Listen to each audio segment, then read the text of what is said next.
Vidéojeu. On vous présente les jeux qu'on a essayés récemment. On commence avec Perfect Words, qui est un jeu pour 2 à 6 joueurs, 10 ans et plus. Il est parti d'environ 20 minutes. C'est un jeu coopératif d'association de mots.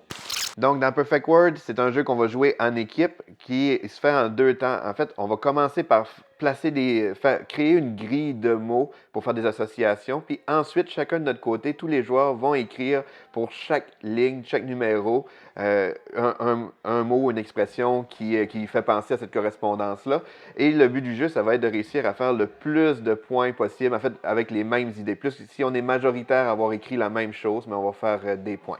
Donc, la façon que ça fonctionne, la première étape, c'est qu'à tour de rôle, on va ajouter un mot parmi la sélection qui est ici. C'est ça qui est un peu le fun du jeu. Fait que si, par exemple, je vais mettre ici eau et soleil, parce que là, dans ma tête, je pourrais penser plage. Mais ça, il ne faut pas le dire. C'est coopératif, mais il ne faut pas tout dire qu'est-ce qu'on pense, parce que le défi, ça va être de trouver les mêmes correspondances. Fait que là, vu que j'ai fait au moins 2 mots qui se touchent ensemble, je vais pouvoir mettre une nouvelle tuile comme ça. Fait que là, un autre joueur pourrait ajouter, par exemple, détective ici. Il pourrait, après ça, là, on met une nouvelle tuile. Fait qu'un autre joueur pourrait rajouter ici 4 en pensant à Batman comme ça. Fait qu'on fait ça jusqu'à temps qu'on a épuisé toutes les tuiles. Et une fois qu'on a terminé ça, quand les 10 tuiles sont là, comme je disais, tous les joueurs vont écrire sur leur feuille tous les mots qu'ils vont y penser. Comme là, mettons, à 3, je pourrais écrire Batman. À 2, je pourrais écrire plage. À 1, au rame, je pourrais écrire canot. Fait que si on est majoritaire à avoir réussi les mêmes associations d'idées, on va gagner plus de points. Puis le plus de points qu'on a selon une grille, on va avoir un meilleur score ou non. Donc, Perfect Words, c'est un jeu d'association d'idées coopératif, vraiment le fun. J'ai adoré, c'est familial en plus, et le thème est léger. Mais les associations, c'est ça qui est le fun du jeu. En fait, c'est on crée nous-mêmes nos associations d'avance. Fait qu'on choisit un peu les cartes qui nous donnent une bonne idée. On espère juste que les autres joueurs vont avoir la même association que nous. Donc, c'est Perfect Words. On a aussi essayé Gap, qui est un jeu pour 2 à 6 joueurs, pour 7 ans et plus. Il est parti d'environ 10 minutes. Le but du jeu dans Gap, c'est en fait, on va venir chercher des cartes de couleurs qu'on va placer dans les mêmes colonnes, les colonnes d'une même couleur.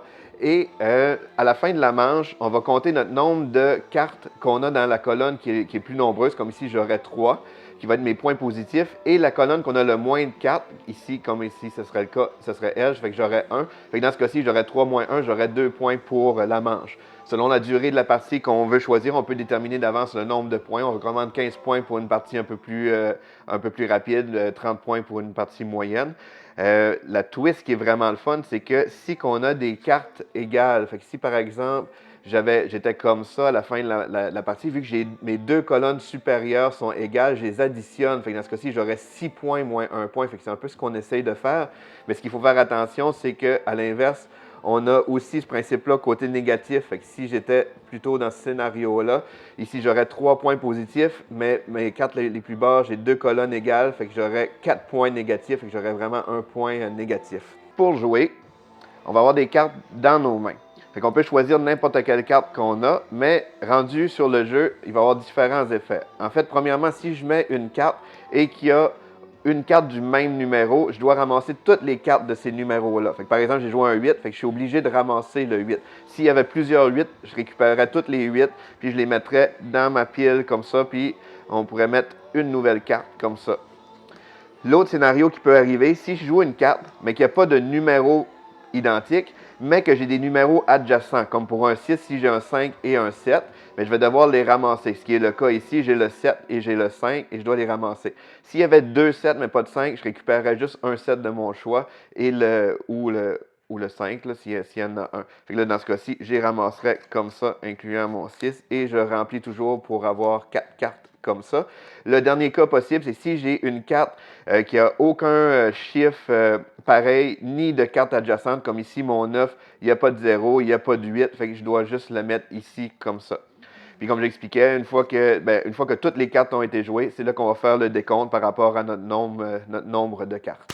Donc, Gap, c'est un jeu qui a l'air de rien, mais il y a vraiment une belle petite stratégie de gestion de main. En fait, on essaie de jouer des cartes pour aller chercher les bons chiffres. Puis il y a vraiment le côté prise de risque aussi parce que dans le scénario vraiment optimal, si on a réussi à faire nos colonnes toutes égales, mettons j'avais 3 cartes de chaque couleur, mais j'aurais vraiment, j'additionnerais toutes mes cartes de façon positive, j'aurais pas de cartes négatives. Mais il y a un danger à ça parce que si jamais tout d'un coup, j'ai juste une colonne qui se démarque des autres, je vais avoir je vais avoir moins de points positifs parce que les colonnes des cartes négatives vont s'additionner ensemble. Donc, c'est vraiment une belle gestion de risque puis de stratégie de placer des cartes. Donc, c'est un très bon jeu qui est GAP. On a aussi essayé Farm and Furious, qui est un jeu pour 7 ans et plus. Les parties, c'est environ 10 minutes pour 2 à 5 joueurs.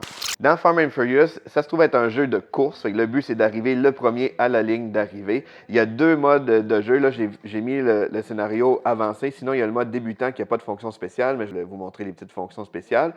Mais avant d'en arriver là, je vais vous montrer la mécanique de jeu. C'est que, premièrement, la façon dont ça fonctionne, c'est que tout le monde, on a les mêmes cartes. Fait que c'est juste l'ordre des cartes qu'on va jouer qui va faire une différence. C'est que tout le monde en même temps, on va choisir une carte qu'on veut jouer, on va la mettre cachée. Quand tout le monde a choisi, on va le dévoiler. Fait que, par exemple, le petit poussin ici, je pourrais avancer mon joueur de une case par poussin qui a été joué. Fait que plus qu'il y a personne qui a joué de poussin, plus que tout le monde qui a joué des poussins vont avancer. Par exemple, la poule, elle, va avancer directement de 3, sauf si le chien a été joué, et le lapin va avancer directement de 4 si c'est le seul lapin qui a été joué et que le chien n'a pas été joué, parce que le chien, quand il est joué, lui, il annule les cartes poule et lapin, et il va avancer de une case par carte qu'il a annulée. On peut utiliser le sifflet pour reprendre toutes les cartes en main parce que les cartes, ils restent là. Fait que si on veut les réutiliser, parce qu'il va falloir, si on veut réussir à avancer, on reprend toutes nos cartes en main puis on va continuer de jouer comme ça. Et la partie se termine du moment qu'un joueur réussit à arriver à la ligne d'arrivée. Pour les fonctions spéciales sur les cases, premièrement, les petits murs ici de paille, il va falloir absolument les traverser. Si je termine mon tour sur un mur de paille, je dois reculer d'une case. Il faut toujours arriver un peu plus loin. La boue, elle, nous ralentit. Fait que même si on pouvait avancer, si j'étais ici et je pouvais avancer de 2, mais je reste pris là. Au prochain tour, je vais pouvoir avancer. Et la niche, c'est que le chien vient se reposer. Fait qu'à partir de ce moment-là, ce joueur-ci ne peut plus utiliser la carte chien. Donc, Farm and Furious, c'est un jeu familial, jeu de course, c'est assez facile à prendre en main. C'est une belle dynamique, c'est le fun parce que tout le monde joue en même temps, on dévoile les cartes. C'est vraiment un bon défi là, de stratégie, d'essayer de voir qu'est-ce que l'autre joueur va jouer par rapport à sa position sur le jeu. Et je ne l'ai pas montré, mais on met le plateau de course au hasard, fait que ça change quand même. On peut même superposer des cartes pour cacher certains éléments. Fait que ça fait une bonne rejouabilité du jeu. Donc, c'est Farm and Furious.